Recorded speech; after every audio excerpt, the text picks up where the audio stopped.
नमस्कार दोस्तों, आप देख रहे हैं latest judgement with advocate Paresh Puranik. अगर कोई इंसान आपके ज़िंदगी के कुछ प्राइवेट मोमेंट्स जो हैं वो रिकॉर्ड कर ले आपसे परमिशन लिए बिना और बाद में आपको धमकी दे कि वह इस वीडियो को वायरल कर देगा यदि उसकी बात ना मानी गई तो क्या ये सिर्फ एक धमकी है या कानून की नज़र में एक बहुत ही गंभीर अपराध है? दरअसल सुप्रीम कोर्ट ने 2026 में एक ऐसा ही लैंडमार्क जजमेंट दिया है जिसने प्राइवेसी और डिजिटल ब्लैकमेलिंग की परिभाषा ही बदल के रख दी है। आज का ये केस सिर्फ एक लड़की की कहानी नहीं बल्कि हर उस एक इंसान की है जो रिश्ते में भरोसा करता है। दरअसल ये घटना है तमिलनाडु की, जहाँ पर एक लड़की और एक लड़के के बीच फ्रेंडशिप होती है, फिर वो प्यार में बदल जाती है और बाद में शादी के सपने दिखाए जाते हैं। इस बीच जो है गिफ्ट्स भी एक्सचेंज किए जाते हैं और काफ़ी कुछ घटता है जो एक सामान्य रिलेशनशिप में होता है। लेकिन एक दिन इस रिश्ते के पीछे एक छुपा हुआ एक अंधेरा सामने आता है जिसका अंदाज़ा उस लड़की को था ही नहीं। दरअसल एक दिन उस युवक ने उस लड़की के बाथरूम में कैमरा ऑन कर छोड़ दिया जो सब कुछ रिकॉर्ड कर लेता है, और कुछ दिन बाद वो लड़का जो है उस लड़की को एक धमकी भरा मैसेज करता है। इस पल तक उस लड़की को सब कुछ सामान्य लग रहा था जब तक उसको वो मैसेज नहीं मिलता है, और जिसमें वो उसे धमकी देता है कि या तो तुम मेरी बात मान लो वरना मैं इस वीडियो को वायरल कर दूंगा। जब लड़की पर घर से शादी का दबाव आने लगा तब युवक ने कहा कि अगर किसी और से शादी की तो वो ये वीडियो वायरल कर देगा।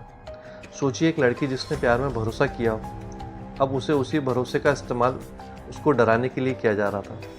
मामला पहुंचता है ट्रायल कोर्ट में, जहां पर लड़की ने आरोप लगाया कि शादी का झांसा देकर उसके साथ रिलेशन बनाए गए, उसकी प्राइवेसी का उल्लंघन हुआ है और उसको वीडियो वायरल करने की धमकी दी गई। लेकिन कोर्ट ने रेप और वायरसिज्म यानी सेक्शन 354C के आरोप साबित नहीं माने। क्यों? क्योंकि वीडियो और मोबाइल बरामद नहीं हुआ था और कोर्ट ने कहा कि रिश्ता कंसेंट से बनाया गया है। एक चीज़ कोर्ट ने गंभीरता से ली, वो थी धमकी। कोर्ट ने माना कि लड़की का वीडियो वायरल करने की धमकी देकर उसको डराया गया है और इसीलिए आरोपी को सेक्शन IPC के 506 पार्ट 2 के तहत दोषी ठहराया जाता है। मामला यहाँ से हाईकोर्ट पहुँचता है और वहाँ पर आरोपी ने कहा कि जब वीडियो मिला ही नहीं तो धमकी साबित कैसे हुई। लेकिन हाईकोर्ट ने कहा कि हर अपराध को अलग अलग तरीके से देखा जाएगा।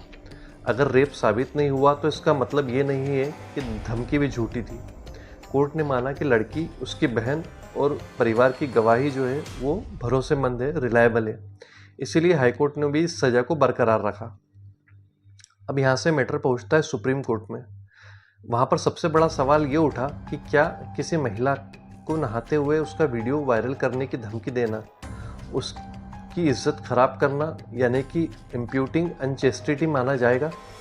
और अगर वीडियो बरामद ही नहीं हुआ है तो क्या सिर्फ गवाही के आधार पर किसी को सज़ा दी जा सकती है? सुप्रीम कोर्ट ने यहाँ पर कहा कि आज का दौर जो है डिजिटल दुनिया का है और किसी भी महिला की जो प्राइवेट इमेजेस हैं या फ़ोटोज़ हैं उसको वायरल करने की धमकी देना उसकी गरिमा, उसकी प्राइवेसी और उसकी सेक्सुअल ऑटोनॉमी के ऊपर एक हमला है। कोर्ट ने साफ कहा कि चेस्टिटी यानी पवित्रता का मतलब सिर्फ पुराने ज़माने की नैतिकता का नहीं है, और आज इसका मतलब है कि एक महिला का अपने शरीर और उसकी निजी ज़िंदगी के ऊपर पूरा नियंत्रण है। अगर कोई उसकी इन प्राइवेट इमेजेस को, पिक्स को उसकी इच्छा के खिलाफ, उसकी कंसेंट के बिना यदि कोई उसको वायरल करने की धमकी देता है तो ये उसकी गरिमा के ऊपर एक हमला है।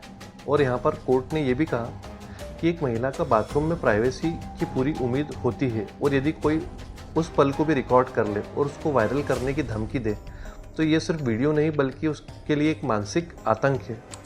और कोर्ट ने कहा कि ऐसी धमकी किसी भी महिला का डर, शर्म और उसको मानसिक तनाव में डाल सकती है।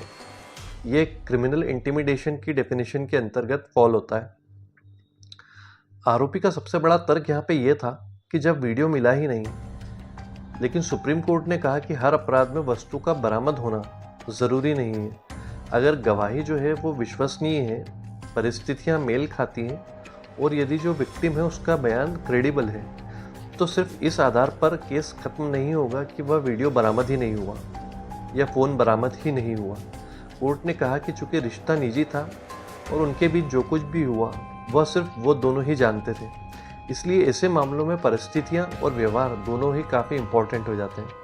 और फाइनली सुप्रीम कोर्ट ने जो आरोपी था उसकी अपील को खारिज कर दिया और वीडियो वायरल करने की धमकी देकर किसी महिला को डराना आईपीसी सेक्शन 506 पार्ट 2 के तहत एक गंभीर अपराध माना गया।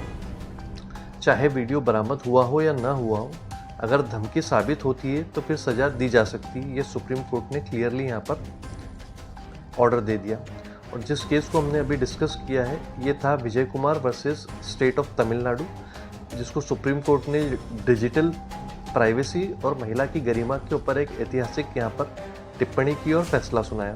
अब इसका रियल लाइफ में इम्पैक्ट क्या है? आज के समय में रिश्ते ख़त्म होते जा रहे हैं, लेकिन कई लोग जो है प्राइवेट फ़ोटोज़ और वीडियोज़ को हथियार बना लेते हैं ज़रा सी अनबन के ऊपर। ये फैसला बताता है कि डिजिटल ब्लैकमेल सिर्फ एक मजाक नहीं बल्कि एक सीरियस क्राइम है। अब आप लोगों से मेरा एक सवाल है, क्या भारत में जो रिवेंज पॉर्न और डिजिटल ब्लैकमेल हो रहा है इसके लिए क्या कोई एक सख्त कानून बनाने की ज़रूरत है? आप इस बारे में क्या सोचते हैं? आपकी कमेंट बॉक्स में ज़रूर कीजिएगा। Thank you.